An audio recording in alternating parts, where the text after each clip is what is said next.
त्या जिल्ह्याचा विकास करण्याकरता ज्या महानगरपालिकेच्या शाळा बंद पडलेल्या आहेत, शिक्षण संस्था ज्या आहे त्या कशा दुरुस्त करता येईल आणि गरीबातल्या गरीब मुलगा जो आहे, आदिवासी असो, दलित असो की कुठल्याही समाजा, ओबीसी असो, सगळ्या समाज घटकांना त्या ठिकाणी शिक्षणाची सोय कशी उपलब्ध करता येईल.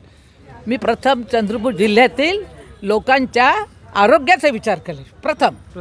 नमस्कार मित्रांनो, मी विघ्नेश्वर देशमुख तुमचं पुन्हा एकदा स्वागत करतोय माझ्या यूट्यूब चॅनलवर, ज्याचे नाव आहे विघ्नेश व्हायरल.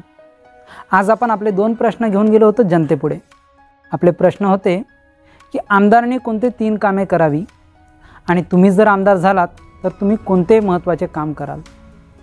तर जाणून घेऊया आपण जनतेचे उत्तर.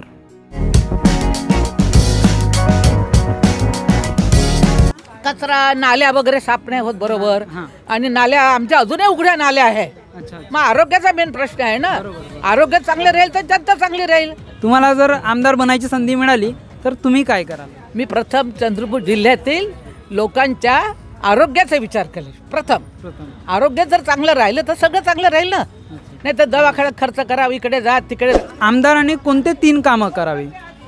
आमदारांनी प्रथम निवडून आल्यानंतर आपल्या जिल्ह्याचा विकास करण्याकरता ज्या महानगरपालिकेच्या शाळा बंद पडलेल्या आहेत, गरिबाचे विद्यार्थी महानगरपालिकेच्या शाळेत जातात. आम्ही महानगरपालिकेच्या शाळेत गेलेलो आहे. तर आज खाजगीकरण केल्यामुळे प्रचंड शाळेमध्ये भ्रष्टाचार सुरू आहे. म्हणजे कसं की खूप मोठ्या प्रमाणात डोनेशन आणि फी घेतात. फी घेऊन पण त्या दर्जाचं शिक्षण, एज्युकेशन मिळत नाही गरिबाच्या विद्यार्थ्यांना. आता ज्याच्याकडे पैसा आहे ते तिथं मोठ्या शाळेत टाकतात. बरोबर. तो एक प्रश्न. दुसरा आहे आरोग्याचा. आरोग्याच्या दृष्टीनं आपण जर सरकारी हॉस्पिटलमध्ये आम्ही गेलो तर 20 रुपयाची ते घेतात, स्लिप काढावी लागते आणि चेकअप करतात आणि भरमसाठ एवढी मोठी लिस्ट देतात बाहेरची. आता माझे मिस्टर पडले होते तर ते मला जवळजवळ 1000 रुपयाचं नुसतं गोळ्या औषध आणावं लागलं. मग गोळ्या औषध किती महाग आहेत, म्हणजे बाहेरून आणावं लागतं. बाहेरून आणावं लागते. मग सरकारी हॉस्पिटलचा काय उपयोग. जातो कोण. गरीबात जाते. ज्याच्याकडे पैसे राहत नाही तोच व्यक्ती जाते.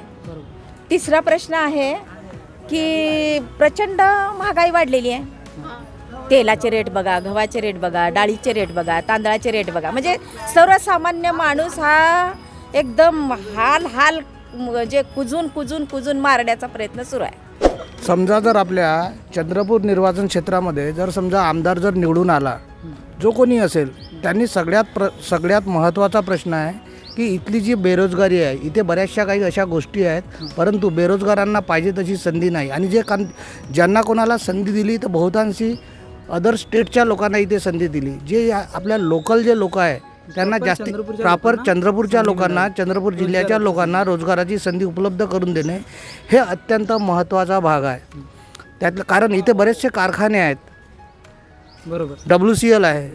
तेव्हा इथल्या लोकांना रोजगाराची संधी उपलब्ध करून देऊन इथल्या बेरोजगारीचा प्रश्न हे लोक मिटवू शकतात. की इथले जे जनप्रतिनिधी आहेत त्यांनी पहिलं तर आरोग्याची सेवा, शिक्षण व्यवस्था आणि रस्ते, पाणी याची व्यवस्था करावी.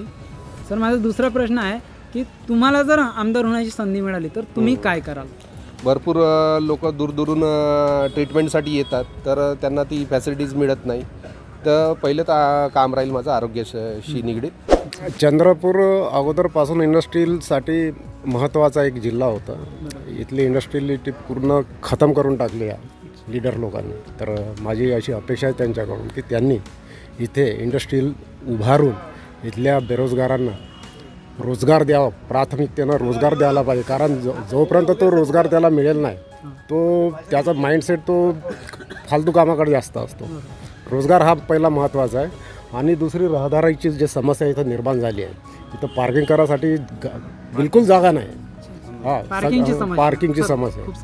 तिसरी समस्या म्हटलं तर एक जो शेतकरी वर्ग आहे, शेतकरी वर्ग हा कणा आहे आपल्या भारताचा.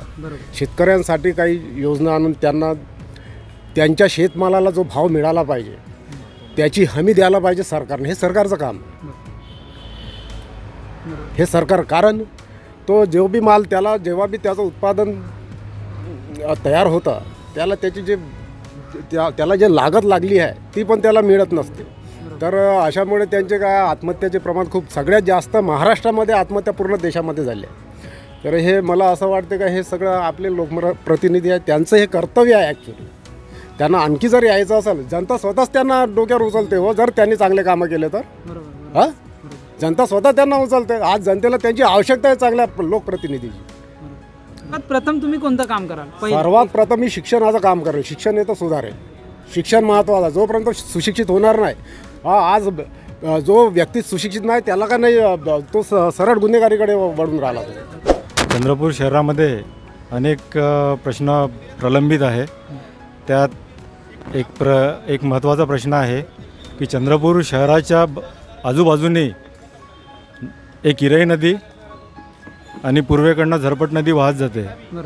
तर 2019मध्ये माजी मंत्री जयंत पाटील असताना त्यांनी एक निर्णय केला होता की ज्या एरियामधनं ती नदी वाहते तर त्या ठिकाणी जो ब्लू झोन टाकण्यात आला होता. त्या ब्लू झोनमुळे आपलं चंद्रपूर शहर अनेक समस्यांनी ग्रस्त झालेलं आहे. चंद्रपूर शहराच्या आजूबाजूनी नदी वाहत आहे, त्याच्या बाजूला अनेक वस्त्या तयार झालेल्या आहे. तर हा जो ब्लू झोन टाकण्यात आलेला होता तर नदीपासून दोन्ही बाजूनी 500 मीटरपर्यंत हा ब्लू झोन टाकण्यात आलेला होता. तर या ब्लू झोनमुळे अनेक लोकांना आपल्या मालकीच्या जागेवरती सुद्धा घरं बांधता येत नाही. त्याच्यामध्ये अनेक शेतीग्रस्त झालेले आहे. जो शेती मालक आहे त्यांनासुद्धा या जागेचा काही उपभोग घेता येत नाही. तर तो ब्लू झोनचा जो प्रश्न आहे त्याची जी दुरी आहे 500 मीटरवरून 100-200 मीटरवर करण्यात यावं. त्यानंतर चंद्रपूर शहरामध्ये वाहतुकीचा प्रश्न आहे. आपण पाहतो की शहरामध्ये यायसाठी गांधी चौकात यायसाठी एक जटपुरा गेट आतमध्ये येण्यासाठी आणि गांधी चौक टुवर्ड्स जटपुरा जाण्यासाठी. तर या ठिकाणी भयंकर ट्रॅफिक असते. दुपारी 10 ते 11 जो ऑफिस टायमिंग असतो त्यावेळेस आणि शाळा सुटते त्या टायमिंगमध्ये. तर ही समस्या इतकी ग्रस्त आहे लोक की या ठिकाणी अर्धा 1-1 तास त्या ठिकाणी थांबावं लागते.